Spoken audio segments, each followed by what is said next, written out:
warahmatullahi wabarakatuh. Saya Robiatun Adawiyah dari kelas 2 DPAI ingin membahas penegakan hukum di Indonesia untuk memenuhi tugas pendidikan kewarganegaraan yang diampu oleh dosen Ibu Hepriza Juwita MPD.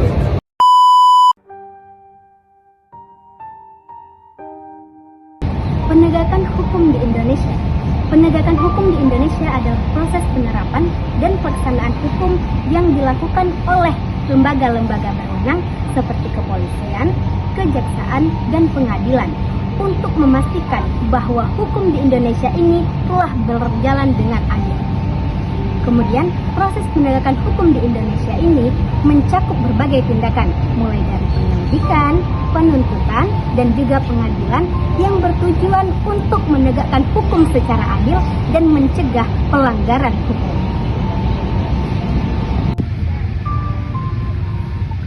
Tujuan dan pentingnya penegakan hukum. Yang pertama, menjamin keadilan untuk memastikan bahwa hukum di Indonesia telah dilaksanakan secara adil.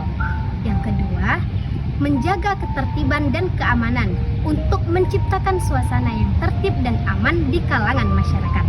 Yang ketiga, melindungi hak asasi manusia untuk memastikan dan menjamin bahwa penghormatan dan perlindungan terhadap hak-hak asasi manusia dari individu maupun kelompok. Yang keempat yaitu mewujudkan kepastian hukum. Adapun pentingnya penegakan hukum yaitu sebagai pedoman perilaku, kemudian sebagai pencegah tindakan pelanggar hukum, dan juga membangun kepercayaan publik serta mewujudkan kesejahteraan sosial.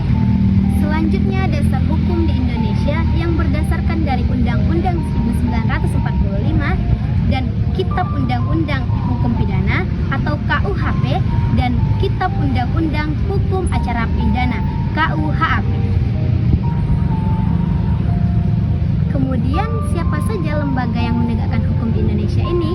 Kita lihat dari kepolisian, dari kejaksaan, dari KPK, hakim, dari Komnas HAM, dari LPSK. Adapun proses penegakan hukum di Indonesia itu melalui penyidikan dan penyelidikan, penuntutan, pemeriksaan di pengadilan, putusan, dan eksekusi. Namun, sejalannya proses penegakan hukum di Indonesia ini sering sekali muncul permasalahan yang ada dalam penegakan hukum yang disebabkan oleh korupsi, ketimpangan akses keadilan, intervensi politik, dan kelemahan penegakan hukum terhadap pelanggaran hak asasi manusia.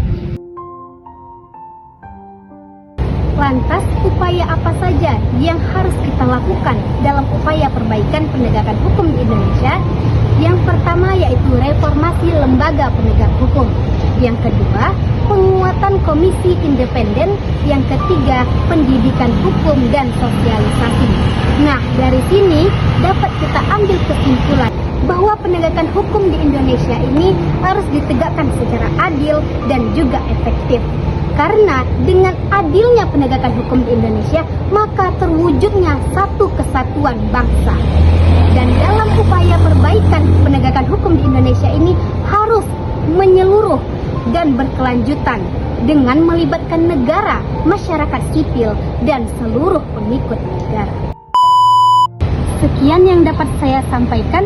Saya tutup dengan wabillahi taufiq wal hidayah. Wassalamualaikum warahmatullahi wabarakatuh.